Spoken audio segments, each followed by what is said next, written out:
क्या आप यहाँ पर काम करना चाहोगे, जहाँ लाइट हाउस का ध्यान रखने के आपको साल के 30 करोड़ रुपए मिल रहे हैं? यहाँ आपका कोई बॉस नहीं होगा जो आपके ऊपर यहाँ पर नजर रखे। जब दिल करे आप नींद ले सकते हो। उठो, एंजॉय करो और फिशिंग करो। आपको बस यह ध्यान रखना है कि यह लाइट हाउस की लाइट हमेशा जलती रहे। सिर्फ इस लाइट को देखने के 30 करोड़ रुपए मिल रहे हैं। दोस्तों, अच्छी खबर बस यही तक थी।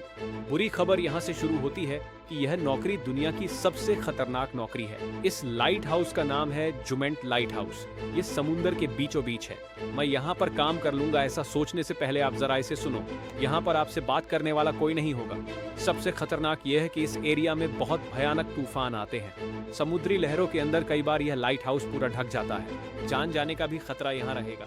अब जैसे आप इस तस्वीर को देखिए, यहाँ साफ देखा जा सकता है कि लाइट हाउस कैसी लहरों में घिरा है। इस नौकरी में आपकी जान तक जा सकती है। अब आप सोच रहे होंगे कि भला इस लाइट हाउस को बनाया ही क्यों गया, आखिर इसकी लाइट क्यों जलती रहनी चाहिए। इसके लिए आपको लाइट हाउस की शुरुआत कैसे हुई इसको जानना होगा। एक बार कैप्टन मैरिसियस, जो कि एक जाना माना सेलर था, वह अपने लकड़ी के जहाज पर जा रहा था। अंधेरा बहुत था और पानी के नीचे बड़ी बड़ी रोक्स भी थी जो कैप्टन मैरी को दिखी नहीं। फिर शिप में हॉल हो गया और वो उल्टी हो गई और इन्हें बहुत नुकसान भी हुआ। इसीलिए कैप्टन मैरिसियस ने सोचा कि इस प्रॉब्लम का सॉल्यूशन ढूंढना ही पड़ेगा। और इसके अलावा पुराने जमाने में नेविगेशन सबसे बड़ी प्रॉब्लम थी। पुराने सेलर्स को सूरज पर या सितारों पर डिपेंड रहना पड़ता था। अब एक दिन कैप्टन एलिस को प्रॉब्लम आ गई। अपने क्रू के साथ Captain Alice Pacific Ocean cross कर रहे थे। अचानक रात को काले बादल आ गए, तूफान आ गया और जब सुबह हुई तो खुले समुंदर में सारे क्रू समेत कैप्टन एलिस खो गए थे। कैप्टन एलिस का सारा क्रू भूखा प्यासा था। बहुत से क्रू मेंबर्स भूख की वजह से मर गए थे और बड़ी मुश्किल से कैप्टन को तब जमीन मिली थी। इसी के साथ इजिप्ट में मेडिटेरेनियन सी के साथ एंशिएंट इजिप्ट ऑफ अलेक्जेंड्रिया था।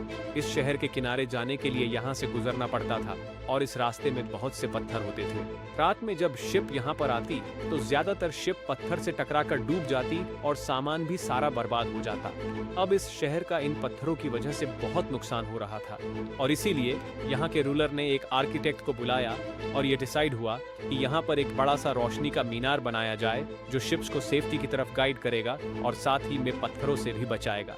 उन्हें यह नहीं पता था कि जो चीज यह बना रहे हैं वह इंजीनियरिंग की दुनिया का सबसे बड़ा इन्वेंशन होने वाला है। इस लाइट हाउस का नाम था द फेरोस ऑफ अलेक्जेंड्रिया। इस लाइट हाउस पर बहुत बड़ी आग जलती थी जिसको हर समय ऑयल और लकड़ी की सप्लाई मिलती थी। इंजीनियर ने तब इसकी लाइट को और बढ़ाने के लिए लेंस भी बनवाया था जिसकी मदद से मीलों दूर के जहाज को भी इसकी रोशनी दिख जाती थी। अब इस शहर में आने वाले सभी सेलर्स आराम से अपनी नाव लेकर यहाँ आ जा सकते थे। ये दुनिया का सबसे पहला लाइट हाउस था और यहीं से लाइट हाउस पूरी दुनिया में फैलने लग गए। पहले लाइट हाउस समुद्र किनारे हुआ करते थे, लेकिन फिर जहाँ पत्थरों से जहाजों को खतरा होता था वहाँ पर भी बीच समुद्र में लाइट हाउस बनने शुरू हो गए। शुरू में आग और फिर कैंडल गैस लैंप का इस्तेमाल किया जाने लग गया। इसके बाद इलेक्ट्रिसिटी की इन्वेंशन हुई और अब लाइट हाउस में आग की जगह बल्ब आ गए। इंजीनियर को तब पता चला कि अगर वो लेंस को और ज्यादा पतला करे तो लाइट और भी ज्यादा रिफ्लेक्ट होगी। फ्रेंच फिजिसिस्ट ने एक और खास तरह का लेंस बनाया जिसमें उन्होंने लेंस को बारीक करके उसका डिजाइन भी पूरा चेंज कर दिया, जिससे सारी लाइट एक पॉइंट पर फोकस होना शुरू हो गई। दोस्तों, जिस लाइट हाउस का हमने आपको शुरू में बताया, क्या अभी भी आप वहां पर नौकरी करना चाहोगे? बस आपको सिर्फ लाइट का ही वहां पर ध्यान रखना है कि वह हमेशा जलती रहे।